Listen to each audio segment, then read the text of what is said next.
Hello students, मैं Sushil Shukla biology mentor reliant learning solution में आपका स्वागत करता हूं।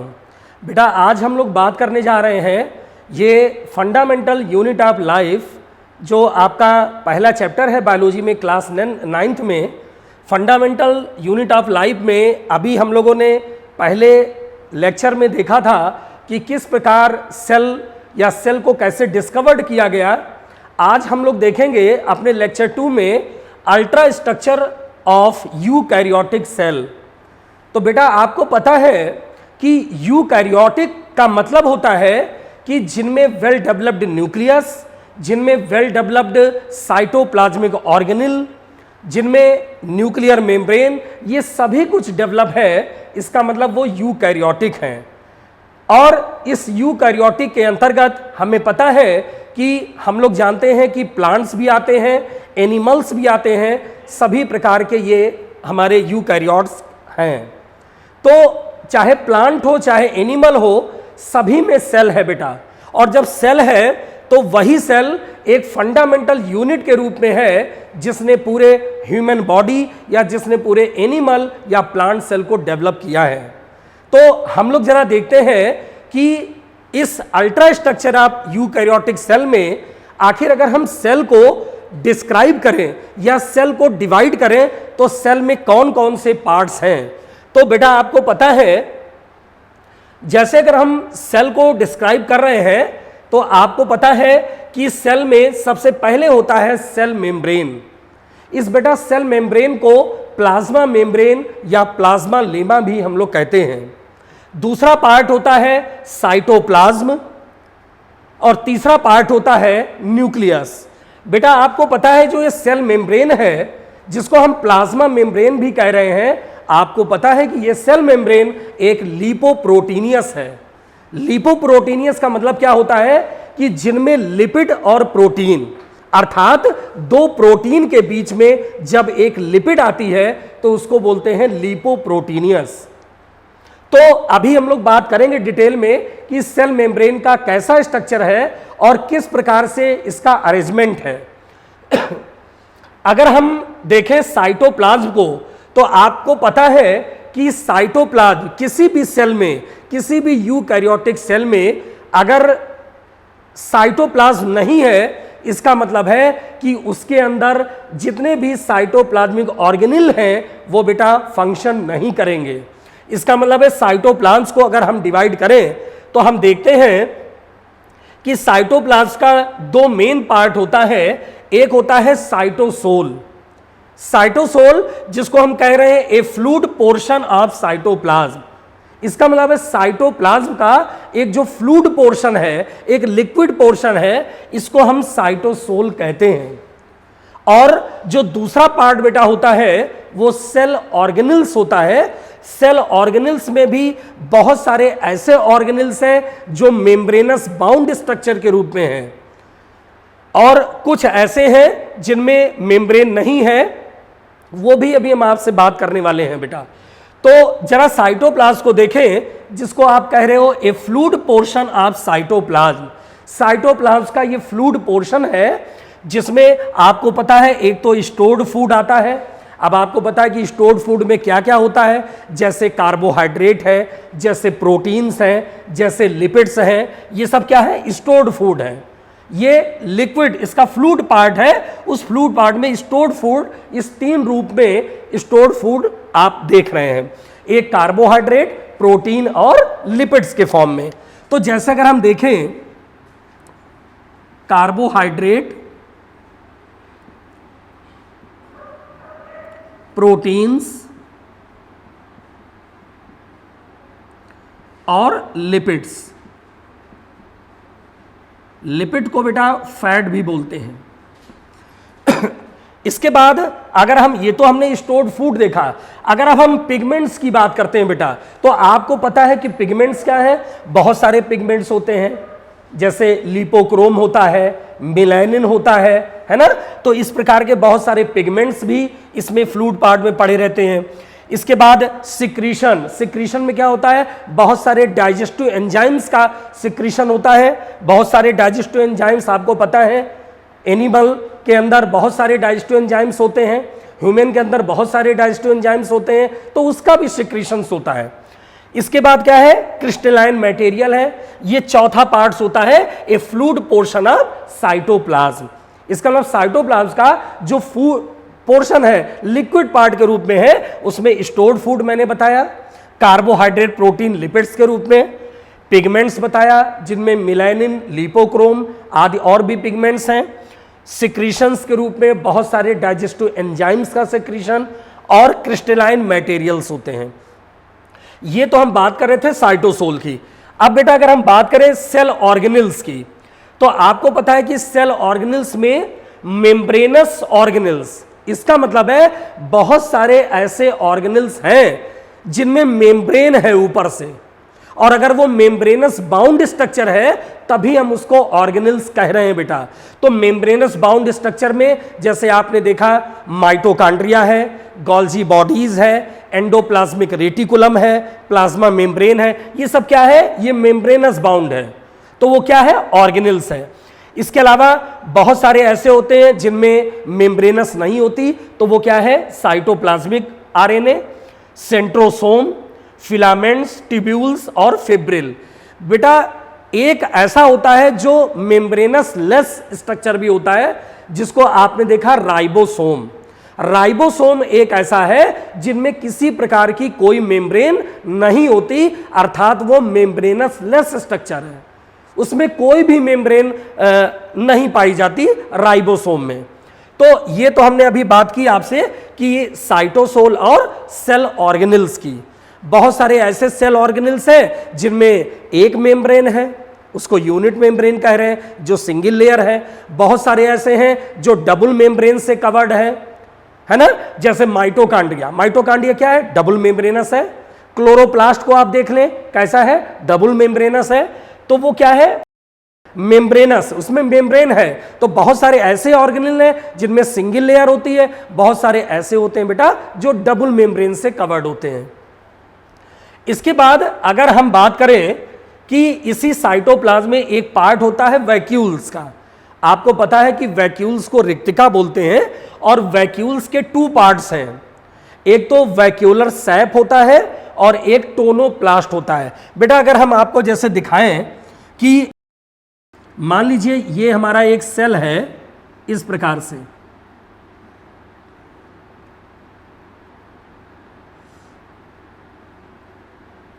ये एक मान लीजिए सेल है, कोई भी सेल है, प्लांट सेल हम बता रहे हैं, मान लो ये सेल है, तो इस सेल के, प्लांट सेल में आपने देखा हो ये वैक्यूल्स होता है, ये न्यूक्लियस है और उसके बगल में वैक्यूल्स होते हैं। वैक्यूल क्या है, इसका नंबर तो 2 ही होता है, लेकिन शेप बहुत बड़ा, शेप क्या होता है, बहुत बड़ा होता है, इसका साइज क्या है, बहुत बड़ा है, तो वैक्यूल्स है। अब वैक्यूल्स के 2 पार्ट्स हैं बेटा। ये जो पार्ट होता है, ये जो मैं डॉटेड वाला दिखा रहा हूं, इसको बोलते हैं वैक्यूलर सैप, वैक्यूलर सैप। और बेटा ये जो झिल्ली होती है किनारे से इसकी तरफ, इसको बोलते हैं टोनोप्लास्ट, इसको क्या बोलते हैं, टोनोप्लास्ट। तो वैक्यूलर सैप और टोनोप्लास्ट, ये 2 पार्ट्स होते हैं वैक्यूल्स के। और आपको पता है कि वैक्यूल्स इसीलिए है क्योंकि फूड मटेरियल जो भी है वो इसी में आके स्टोर हो जाएगा। तो आप देख रहे हैं कि इसका साइटोप्लाज्म भी एक पार्ट है, और साइटोप्लाज्म का 2 मेन पार्ट साइटोसोल और सेल ऑर्गेनेल्स, लेकिन ये वैक्यूल्स भी इसमें पाए जाते हैं, वैक्यूल भी इसी का पार्ट है। इसके बाद हम बात करते हैं, पहले हमने बात की सेल मेम्ब्रेन की, दूसरे में बात की साइटोप्लाज्म की, अब तीसरी बात बेटा करते हैं न्यूक्लियस। आपको पता है कि न्यूक्लियस एक ऐसा पार्ट है सेल का, एक ऐसा स्ट्रक्चर है, जैसे आपने देखा है किसी पॉन्ड में पानी भरा हुआ है और उसमें आप बॉल को फेंक देते हैं, तो आपने देखा होगा बॉल वो अंदर क्या है, डिप नहीं करती, बॉल उसी के ऊपर घूमती रहती है पानी के ऊपर। तो वैसे ही साइटोप्लाज्म के ऊपर एक बॉल लाइक, एक स्फेरिकल शेप्ड एक स्ट्रक्चर है जिसको हम बोल रहे हैं न्यूक्लियस। और न्यूक्लियस को बेटा control room of the cell कहते हैं, क्योंकि आपके सेल के अंदर जितनी भी एक्टिविटीज हो रही हैं उस एक्टिविटीज को रेगुलेट करना और उसको कंट्रोल करने का काम इसी न्यूक्लियस का है, इसीलिए उसको कंट्रोलेशन, इसीलिए उसको control room of the cell कहते हैं। ये सेल का कंट्रोल रूम है न्यूक्लियस। तो न्यूक्लियस हमारा एक ऐसा पार्ट है जो जेनेटिक्स से संबंधित है, जो जेनेटिकल है। जेनेटिकल इसलिए है क्योंकि अगर हम न्यूक्लियस को देखें तो न्यूक्लियस के 4 पार्ट हैं इस प्रकार से।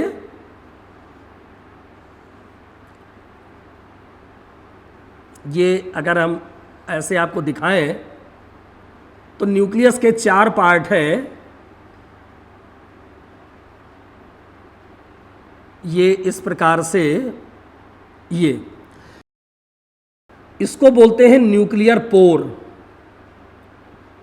इसको बेटा बोलते हैं न्यूक्लियर पोर। इसमें क्या है, एक्सचेंज होता है मटेरियल का सेल साइटोप्लाज्म से न्यूक्लियोप्लाज्म की ओर।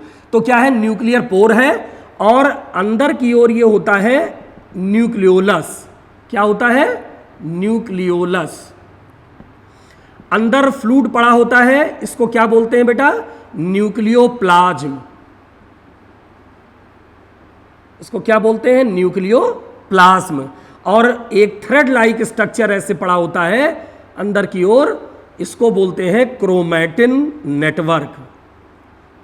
इसको क्या बोलते हैं बेटा, क्रोमैटिन नेटवर्क या क्रोमैटिन फाइबर। तो न्यूक्लियस इसलिए मैंने बताया कि ये जेनेटिकल पार्ट है, क्योंकि इसका जो क्रोमैटिन फाइबर है यही आगे चलकर बनाने वाला है क्रोमोसोम। और आपको पता है कि क्रोमोसोम से ही आगे चलकर क्या बनता है, डीएनए। और डीएनए बेटा एक जेनेटिक मटेरियल है। जितने भी पेरेंटल कैरेक्टर हैं वो डॉटर्स में ट्रांसफर होते हैं इसी डीएनए के द्वारा। तो ये जो आप देख रहे हो थ्रेड लाइक स्ट्रक्चर जो आपस में कंडेंस्ड है, इसको हम बोल रहे हैं क्रोमैटिन फाइबर। तो क्रोमैटिन फाइबर किससे संबंधित है, क्रोमोसोम से संबंधित है। और क्रोमोसोम से आगे क्या बनता है, डीएनए बेटा बनता है। और डीएनए आपको पता है कि एक जेनेटिक मटेरियल है। माता पिता के जितने भी आनुवंशिक लक्षण हैं, पेरेंट के जितने भी जेनेटिकल कैरेक्टर हैं, वो one generation to other generation में, एक पीढ़ी से दूसरी पीढ़ी में ट्रांसफर कराने का काम इसी डीएनए का बेटा होता है। तो न्यूक्लियस एक तो कंट्रोल रूम है और एक जेनेटिकल पार्ट है जो पूरे बॉडी का एक मेन हिस्सा है। तो अगर आप ये देखें कि फंडामेंटल यूनिट ऑफ लाइफ में सेल को कैसे डिवाइड किया गया है, तो आपने पूरा ये स्ट्रक्चर देखा कि सेल मेम्ब्रेन, साइटोप्लाज्म और न्यूक्लियस किस प्रकार से ये लगे हुए हैं। अब हम आपको बताने जा रहे हैं, क्योंकि आपने देखा है अगर हम एनिमल सेल की बात करते हैं तो एनिमल सेल में तो बेटा एनिमल सेल में तो सेल वॉल नहीं होती, लेकिन अगर हम प्लांट सेल की बात करते हैं तो प्लांट सेल में सेल वॉल होती है। तो इसके बाद जरा हम लोग देखेंगे कि आखिर ये सेल वॉल क्या है। चूंकि सेल मेम्ब्रेन के आउटर पार्ट्स में एक कवरिंग है सेल वॉल की, तो सेल वॉल है क्या वो हम देखते हैं।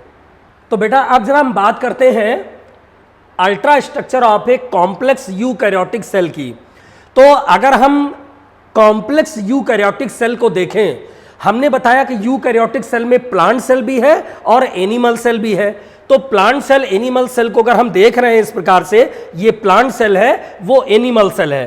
तो आप देखिए कि प्लांट सेल में जो सबसे आउटर लेयर है वो सेल वॉल है, जबकि एनिमल सेल में सेल वॉल नहीं पाई जाती। अगर हम प्लांट सेल से एनिमल सेल में डिफरेंस दिखाएं आपको, तो सबसे पहले का जो डिफरेंस है वो यही है कि प्लांट सेल में सेल वॉल होती है और एनिमल सेल में सेल वॉल नहीं होती। इसके अलावा प्लांट सेल में क्लोरोप्लास्ट लगे हुए हैं, क्लोरोप्लास्ट इसमें पाए जाएंगे, इसमें क्लोरोप्लास्ट नहीं होता। इसमें वैक्यूल्स बहुत बड़े होते हैं, संख्या में कम है, इसमें वैक्यूल बहुत छोटे हैं, संख्या में ज़्यादा हो सकते हैं। एनिमल सेल में लाइसोसोम बेटा पाए जाते हैं, प्लांट सेल में लाइसोसोम नहीं पाए जाते। ऐसे बहुत सारे हम डिफरेंस भी कर सकते हैं प्लांट सेल से और एनिमल सेल से। तो अगर हम ultra structure of complex eukaryotic cell की बेटा बात करें, तो the cellular components is a complex eukaryotic cell inside cell wall cell membrane, cytoplasm, nucleus, mitochondria, chloroplast, Golgi bodies, endoplasmic reticulum, ribosome, lysosome, microbodies, cytoskeleton structures, cilia and flagella, centrioles, vacuoles and other cell inclusion. इसका मतलब है कि इस cell के अंदर इतनी सभी चीजें प्रेजेंट होती हैं और ये अलग अलग प्रकार से अपने अंदर जो भी एक्टिविटीज है उसको रेगुलेट कर रही हैं। तो ये तो प्लांट सेल और एनिमल सेल की बात की, लेकिन अब हम बात करने जा रहे हैं सबसे पहले, चूंकि सेल वॉल एक ऐसा पार्ट है, आपको पता है कि सेल वॉल का मतलब है आउटर कवरिंग, और जब वो आउटर कवरिंग ही नहीं होगी तो अंदर का फ्रेम कैसे डेवलप होगा। तो आउटर कवरिंग क्या है प्लांट सेल में? सेल वॉल है। तो जरा देखते हैं बेटा सेल वॉल। अब आपने देखा है कि सेल वॉल को अगर हम डिफाइन करें तो cell wall is the outermost rigid protective covering of cell. It is found in all plant cell, bacteria, cyanobacteria and some protist. It is absent from the cell of animal. तो अगर हम देखें कि ये जो cell wall है ये क्या है? आउटर मोस्ट है, रिजिड है, प्रोटेक्टिव है, कवरिंग है, प्रोटेक्टिव कवर के रूप में लगी है, और प्लांट सेल, बैक्टीरिया, साइनोबैक्टीरिया और कुछ बेटा प्रोटिस्ट में ये पाई जाती है, लेकिन एनिमल सेल में ये नहीं होती, एब्सेंट होती है। अगर हम इसका केमिकल कंपोजिशन की बात करें तो केमिकल कंपोजिशन में इसमें चूंकि सबसे जो मेन पार्ट है वो सेल्यूलोज है, और आपको पता है कि सेल्यूलोज एक पॉलीसैकेराइड है, इस अर्थ पर पाया जाने वाला सबसे बिगेस्ट मॉलिक्यूल है वो सेल्यूलोज ही है। तो सेल्यूलोज 15 से 15 to 20% सेल्यूलोज इसमें पाया जा रहा है, हेमीसेल्यूलोज 10% है, वाटर 55 to 60% है, पेक्टिन 5% है, प्रोटीन्स 1 to 10% है बेटा, और लिपिड्स 1 to 10% है। इतने ही क्या है? ये केमिकल कंपोजिशन है, सेल में इतने प्रकार के केमिकल कंपोजिशन पाए जा रहे हैं।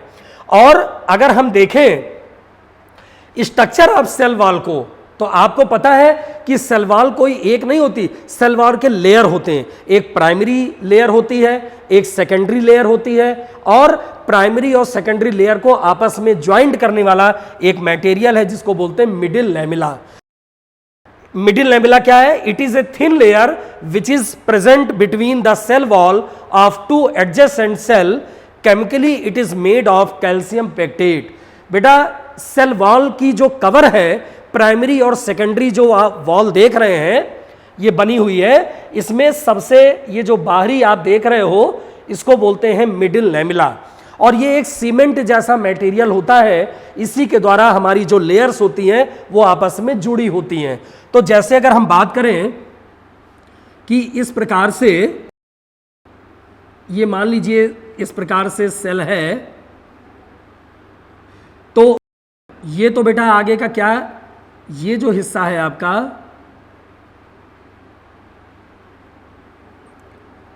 ये आप देख रहे हैं इस प्रकार से,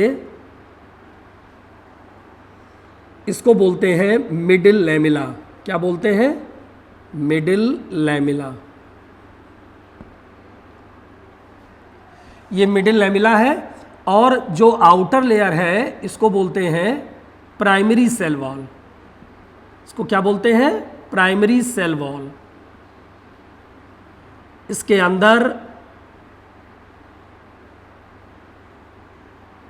अंदर ये होती है secondary cell wall, secondary cell wall.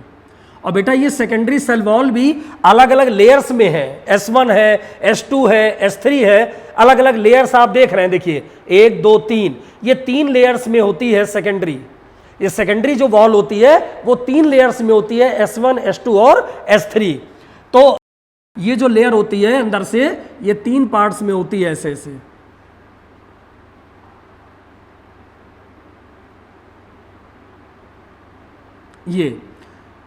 तो ये होती है S1, ये होती है S2 और ये होती है S3, और इसके बीच में होती है ल्यूमेन।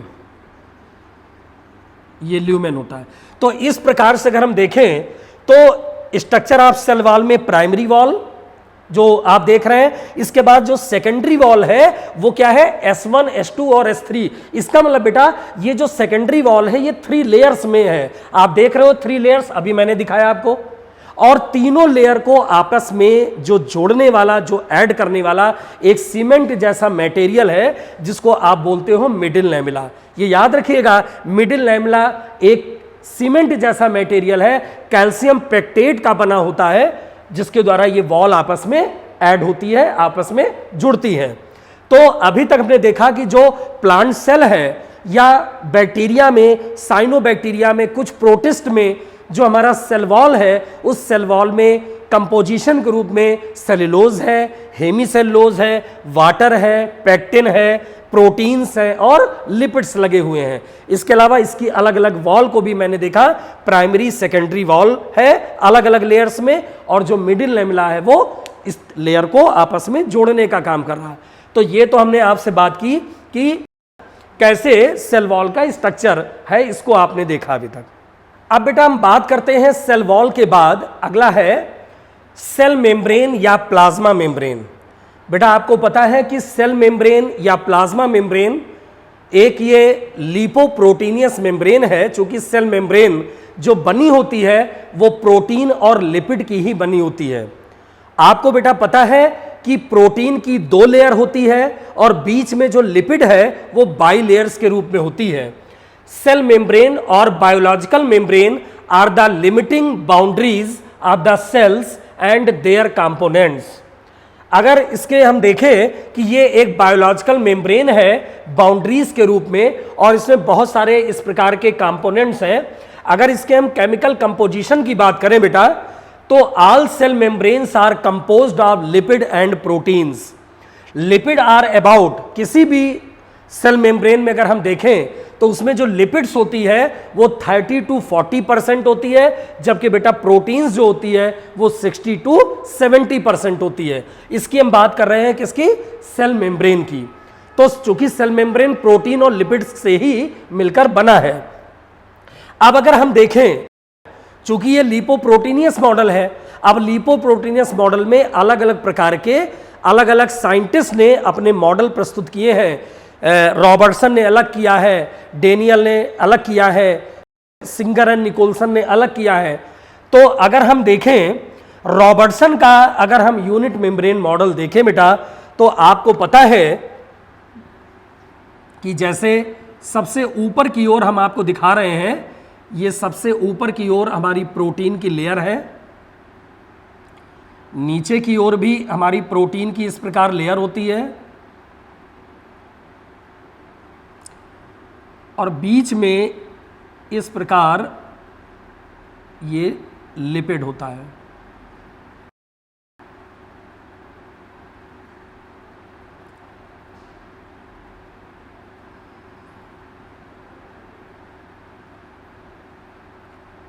ये बेटा लिपिड की बाई लेयर होती है इस प्रकार से।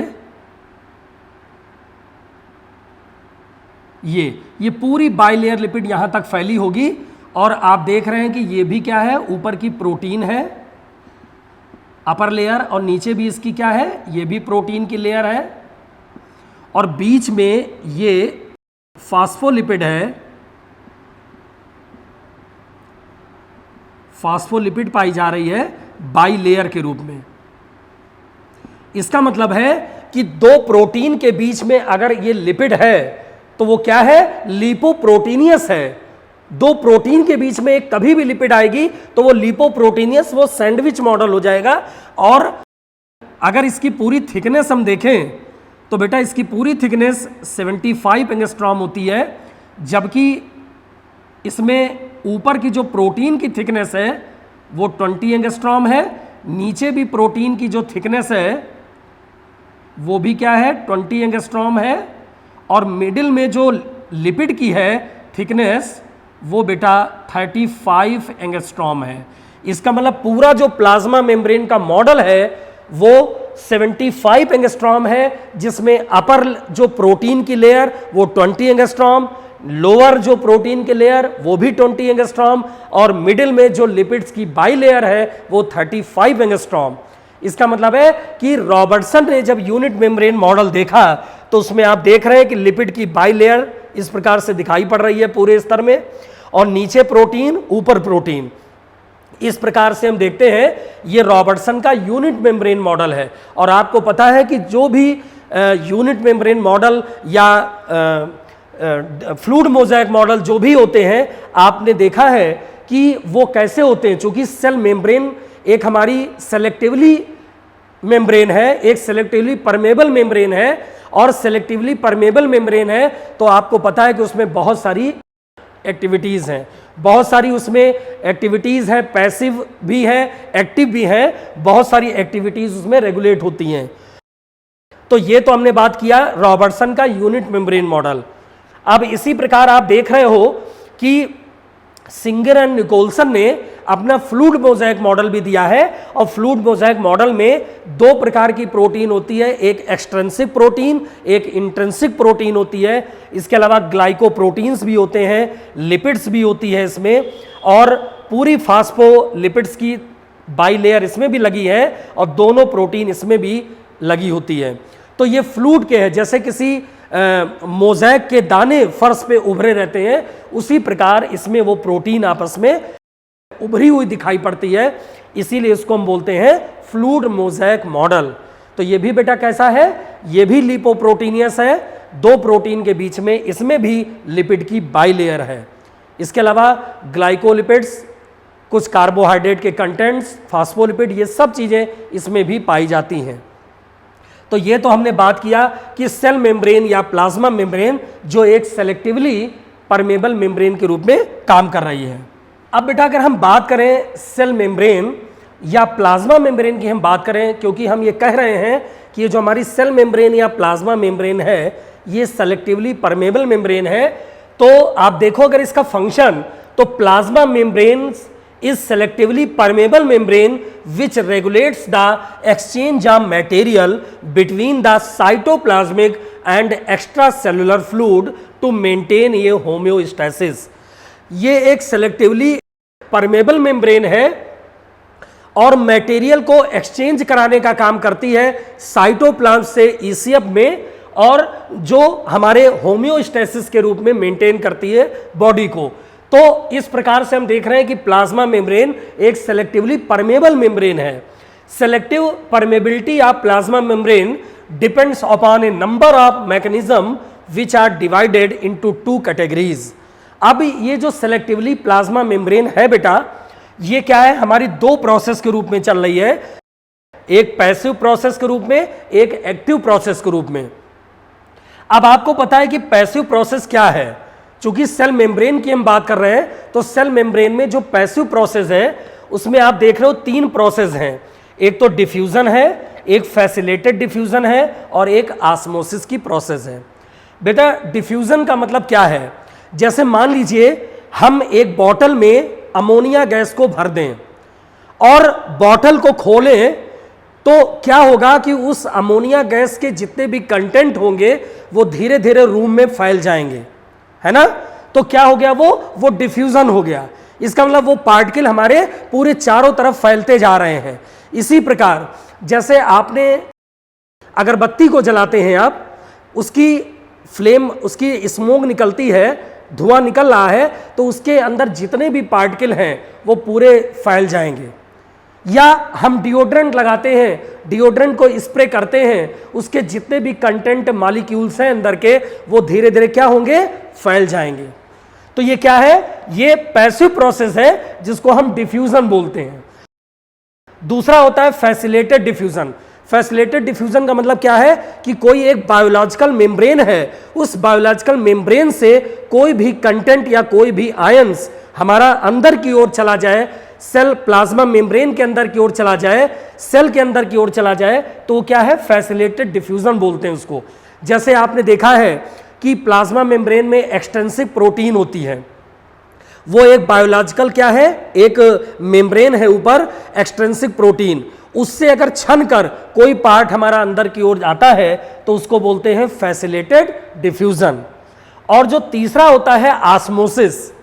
आपने देखा है कि ऑस्मोसिस का मतलब क्या है कि higher concentration to lower concentration, जिसकी कंसंट्रेशन ज्यादा है वो तेजी से पास आउट हो जाएगा। जैसे आपने देखा है कि अगर हम चीनी और पानी को आपस में घोल दें तो वो एक सॉल्यूशन बन जाता है, लेकिन वो सॉल्यूशन जो बनता है उस सॉल्यूशन में दो चीजें हैं, एक सॉल्वेंट है एक सॉल्यूट है।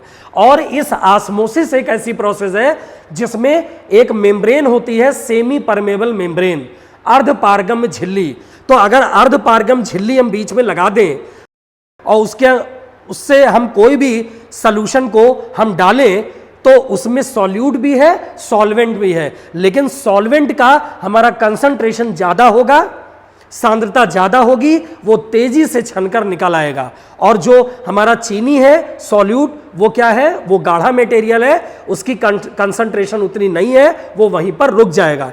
तो इसका मतलब क्या है, आप ये एक्सपेरिमेंट देख रहे हैं इस प्रकार से कि ड्राई मॉलिक्यूल्स हैं और यहां वाटर के मॉलिक्यूल्स हैं, वो कैसे धीरे धीरे अपने आप फैलते चले जा रहे हैं, इक्विलिब्रियम कैसे आप हो रहा है, और प्लाज्मा मेम्ब्रेन की झिल्ली लगी है, इस झिल्ली से कैसे higher concentration to lower concentrate कोई भी चीज पास आउट हो रहा है। इसका मतलब है कि उस झिल्ली से जितना सॉल्वेंट वाला मटेरियल है वो तेजी से भाग रहा है। तो उसको हम क्या बोलते हैं बेटा, उसको हम ऑस्मोसिस की प्रोसेस बोलते हैं। क्योंकि मैंने पहले ही बात आपसे की कि जो सेल मेम्ब्रेन है वो सेलेक्टिवली परमेबल मेम्ब्रेन है, और उस परमेबिलिटी के कारण जो ये तीसरा ऑस्मोसिस है, उस ऑस्मोसिस में हमें सेमी परमेबल मेम्ब्रेन की जरूरत पड़ेगी। आपने देखा है अंडे की झिल्ली, ये भी एक सेमी परमेबल मेम्ब्रेन है। ओनियन, प्याज की झिल्ली, ये भी एक सेमी परमेबल मेम्ब्रेन है।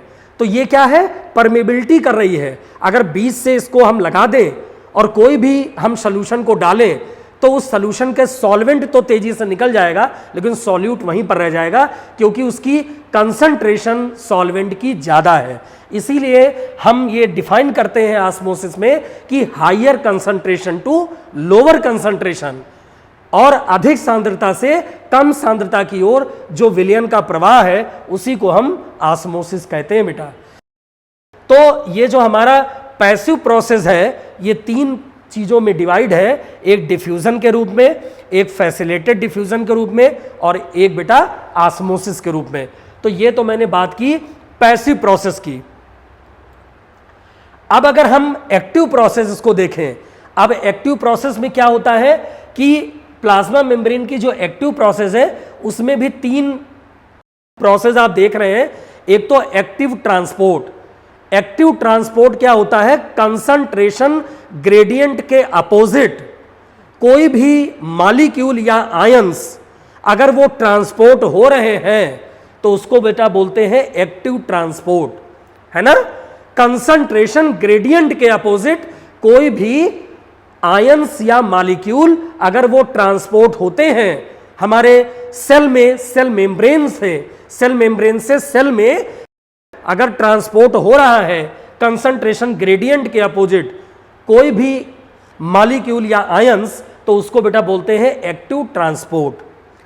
दूसरा होता है एंडोसाइटोसिस। एंडोसाइटोसिस आप देख रहे हो कि अंदर की ओर इनटेक होगा कोई भी सॉलिड या कोई भी लिक्विड, हमारा कोई भी सॉलिड या लिक्विड पार्ट है, कोई भी सॉलिड या लिक्विड पार्ट है और वो हमारे सेल में अंदर की ओर इनटेक हो रहा है, तो उसको हम क्या बोल रहे हैं, एंडोसाइटोसिस। एंडोसाइटोसिस का मतलब ये होता है, आप देखिए ये अमीबा का सीडोपोडिया है, और सीडोपोडिया कैसे इस फूड, सॉलिड फूड को अंदर की ओर लेकर आ रहा है। तो आपने देखा है कि अगर सेल में कोई सॉलिड पार्ट अंदर की ओर जाता है तो उसको हम फैगोसाइटोसिस बोलते हैं, और अगर कोई लिक्विड पार्ट अंदर की ओर जा रहा तो उसको बेटा पिनोसाइटोसिस बोलते हैं। तो ये क्या है, सॉलिड पार्ट जा रहा है, इसका मतलब फैगोसाइटोसिस है, लेकिन ये इन एंडोसाइटोसिस के अंतर्गत, एंडोसाइटोसिस में दोनों चीजें हैं, सॉलिड पार्ट भी अंदर आ सकता है, लिक्विड पार्ट भी अंदर आ सकता है सेल के। तो इसमें आप देख रहे हैं कि सीडोपोडिया कैसे उस फूड को अंदर की ओर लेकर आ रहा है और वो एसिमिलेट हो गया, वो हमारे सेल के अंदर प्रविष्ट कर गया है। तो इसमें क्या हुआ, एंडोसाइटोसिस हो गई। तीसरा पार्ट होता है एक्सोसाइटोसिस। एक्सोसाइटोसिस का मतलब क्या है कि कोई भी हमारा सेल का सिक्रीशन है वो एक्सपेल्ड हो जाए, वो बाहर निकल जाए, सेल के थ्रू बाहर निकल जाए प्लाज्मा मेम्ब्रेन से होते हुए। जैसे मान लीजिए ये हमारी प्लाज्मा मेम्ब्रेन है और ये सेल सिक्रीशन है, ये यहाँ सेल मेम्ब्रेन है, ये है प्लाज्मा मेम्ब्रेन।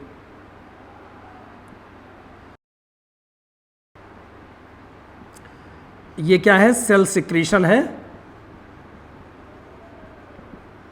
अब ये क्या होगा? एक्सपेल्ड होगा।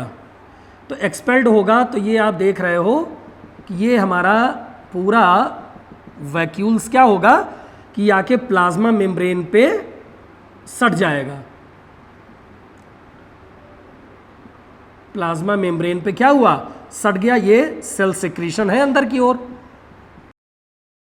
और कुछ समय पश्चात क्या होगा? ये एक्सपेल होगा। एक्सपेल होगा तो क्या होगा? ये आप देख रहे हैं सेल सिक्रीशन पूरा बाहर की ओर ऐसे निकल जाएगा। ये रिलीज हो गया, ये रिलीज सेल सिक्रीशन। तो ये क्या हुआ? एक्सपेल्ड हो गई। इसका मतलब है सेल के बाहर की तरफ कोई भी क्या है? लिक्विड पार्ट हमारा निकल जा रहा है, या कोई सेल का सिक्रीशन है वो बाहर की ओर चला जा रहा है, एक्सपेल्ड हो जा रहा है प्लाज्मा मेम्ब्रेन के थ्रू, तो उसको हम बोलते हैं एक्सोसाइटोसिस। तो एक्सोसाइटोसिस का मतलब है एक्सपेल्ड होना, बाहर की ओर, सेल के बाहर की ओर निकल जाना कोई भी सिक्रीशन, वो एक्सोसाइटोसिस है। लेकिन अगर कोई सॉलिड फूड या लिक्विड फूड इनटेक हो रहा है, हमारे बॉडी के अंदर आ रहा है, सेल मेम्ब्रेन से, सेल मेम्ब्रेन के थ्रू हमारे सेल्स में आ रहा है, तो उसको बेटा बोलते हैं एंडोसाइटोसिस। और एक्टिव ट्रांसपोर्ट का मैंने पहले भी मतलब बताया कि कंसंट्रेशन ग्रेडियंट के अपोजिट कोई भी हमारे आयंस या मॉलिक्यूल अगर हमारे सेल में ट्रांसपोर्ट हो रहा है तो उसको बोलते हैं एक्टिव ट्रांसपोर्ट। तो ये एक्टिव प्रोसेस थी हमारी सेल मेम्ब्रेन की, एक्टिव ट्रांसपोर्ट, एंडोसाइटोसिस और एक्सोसाइटोसिस के रूप में, वो मैंने आपसे बात की। बेटा हम लोग बात करते हैं, सेकंड पार्ट है हमारा न्यूक्लियस। आपको पता है कि न्यूक्लियस एक डबल मेम्ब्रेनस एक प्रिंसिपल सेल ऑर्गेनेल्स है, और आपको ये पता है कि जितनी भी सेल के अंदर हमारी एक्टिविटीज हो रही हैं, उस एक्टिविटीज को कंट्रोल करने का काम इसी न्यूक्लियस का है। और न्यूक्लियस को बेटा 1831 में डिस्कवर्ड किया था रॉबर्ट ब्राउन ने। आपने देखा कि ये जो न्यूक्लियस है, न्यूक्लियस एक ऐसा ऑर्गेनेल आप देख रहे हैं, एक ऐसा प्रिंसिपल सेल ऑर्गेनेल देख रहे हैं कि जैसे अगर किसी पॉन्ड में वाटर है, उस वाटर के ऊपर एक बॉल को हम डाल दें तो बॉल हमारी ऊपर की ओर स्विम करती रहती है, अंदर वो डिप नहीं करती। उसी प्रकार ये हमारा न्यूक्लियस बाहर की ओर रहता है, पूरा उभरा हुआ साइटोप्लाज्म से, और ये न्यूक्लियस हमारे 4 पार्ट्स में डिवाइड है। एक तो न्यूक्लियर मेम्ब्रेन है, न्यूक्लियोप्लाज्म है, न्यूक्लियोलस है और क्रोमैटिन नेटवर्क है। इसके अलावा न्यूक्लियर जो मेम्ब्रेन है उसके बीच बीच में बेटा एक पोर लगा हुआ है जिसको बोलते हैं न्यूक्लियर पोर। तो इस न्यूक्लियर पोर से जितना भी मटेरियल का एक्सचेंज होता है साइटोप्लाज्म से और न्यूक्लियोप्लाज्म में, वो मटेरियल का एक्सचेंज होता है। इसके बाद आप ये देख रहे हो कि चूंकि ये एक ऐसा पार्ट है जो जेनेटिकल पार्ट है हमारा। क्यों जेनेटिकल पार्ट है? क्योंकि इसके अंदर ये जो क्रोमैटिन नेटवर्क है, यही क्रोमैटिन नेटवर्क आगे चलकर बनने वाला है क्रोमोसोम में। और बेटा आपको पता है कि क्रोमोसोम एक ऐसा जेनेटिकल पार्ट है जो जितने भी पेरेंटल कैरेक्टर्स होते हैं, जेनेटिकल कैरेक्टर्स होते हैं, वो हमारे डॉटर्स में one generation to other generation transfer होते हैं इसी क्रोमोसोम के द्वारा। क्रोमोसोम सभी बेटा जितने भी ऑर्गेनेल्स हैं, जितने भी लिविंग ऑर्गेनिजम्स हैं, सब में आपको पता है कि क्रोमोसोम का एक सेट होता है, एक नंबर होता है। जैसे ह्यूमन में भी 46 क्रोमोसोम है या 23 पेयर। इसी प्रकार कोई ऐसा लिविंग बीइंग्स नहीं है जिनमें क्रोमोसोम ना हो। तो ये जो क्रोमैटिन नेटवर्क आप देख रहे हो, यही क्रोमोसोम में बदल जाता है। और आपको पता है कि एक सामान्य क्रोमोसोम को बेटा हम देखें तो एक सामान्य क्रोमोसोम में सबसे बाहर की ओर आप देख रहे हो पेल्किल का आवरण है। इसके अंदर मैट्रिक्स लगा हुआ है और उस मैट्रिक्स के अंदर क्रोमैटिन हमारे देख रहे हैं कि ये क्रोमैटिड फैला हुआ है और आगे की ओर सैटेलाइट लगा हुआ है। यही जो हमारा क्रोमोसोम है जिसको सिंपल क्रोमोसोम कह रहे हैं, यही क्रोमोसोम एक जेनेटिकल पार्ट है हमारा, यही आगे चलकर डीएनए में बदल जाएगा। लेकिन आपको बेटा पता है कि अगर हम क्रोमोसोम को देखें तो क्रोमोसोम में बीच में हमारा सेंट्रोमियर होता है और यहाँ पे हमारे क्रोमैटिड्स ऐसे लगे होते हैं। इसका मतलब ये क्रोमैटिड के लूप हैं और ये होता है सेंट्रोमियर।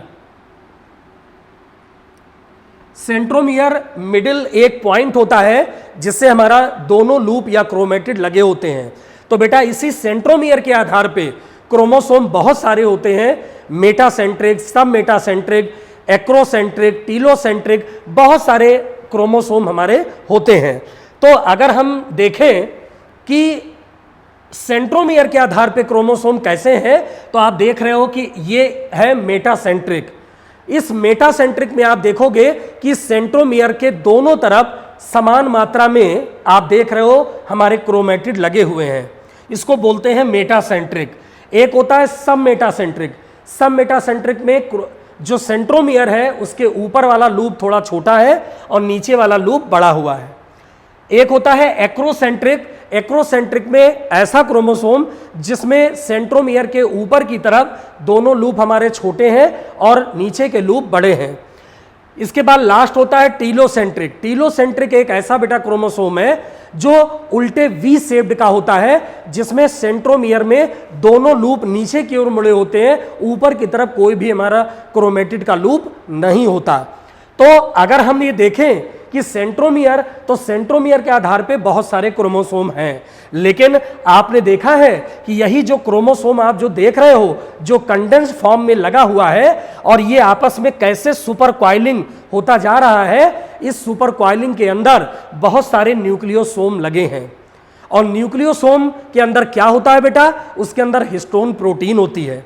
आपको पता है कि यूकैरियोटिक जितने भी हमारे ऑर्गेनिजम्स हैं उनमें जो डीएनए होता है वो हिस्टोनस डीएनए होता है, क्योंकि उनमें हिस्टोन प्रोटीन पाई जाती है। और हिस्टोन प्रोटीन कई प्रकार की होती है, जैसे H1, H2A, H2B, H3 और H4। ये बेटा हमारी क्या लगी है, हिस्टोन प्रोटीन लगी है। तो इसी हिस्टोन प्रोटीन से हमारा डीएनए आपस में लिंक होता है। ऐसे डीएनए को बोलते हैं लिंकर डीएनए। तो आगे आप देख रहे हैं कि ये क्रोमोसोम कैसे बदल रहा है डीएनए में, और वही डीएनए जिसको वाटसन एंड क्रिक 1953 में बताया था कि DNA is A double helical model. तो बेटा यही डीएनए जो हमारे एक जेनेटिक मटेरियल के रूप में है, माता पिता से, पेरेंट्स से जितने भी जेनेटिकल या आनुवंशिक कैरेक्टर होते हैं बच्चों में, यही डीएनए उसको ट्रांसफर कराता है। तो आप देख रहे हो कि क्रोमोसोम, एक जो न्यूक्लियस के अंदर जो क्रोमैटिन नेटवर्क फैला है, वही क्रोमैटिन नेटवर्क क्रोमोसोम में डेवलप हुआ और वही क्रोमोसोम आगे चल के डीएनए में बदल गया, जिसको आप देख रहे हो ये एक जेनेटिकल पार्ट है। तो बेटा आज हमने आपको बताया कि ये क्रोमोसोम क्या है, न्यूक्लियस के अंदर ये क्रोमोसोम कैसे डीएनए के रूप में बदलता है। तो ये हमने आज आपको डिस्कस किया है। बेटा ये हमारे आपको लेक्चर पसंद आया हो तो हमारे यूट्यूब चैनल पे जाकर रिलायंट लर्निंग सॉल्यूशन को सब्सक्राइब करिए, हमारे इस वीडियो को लाइक करिए, कमेंट्स भेजिए, जिससे हम ज़्यादा से ज़्यादा अच्छे से आपको लेक्चर दे सकें। ओके बेटा, थैंक्स।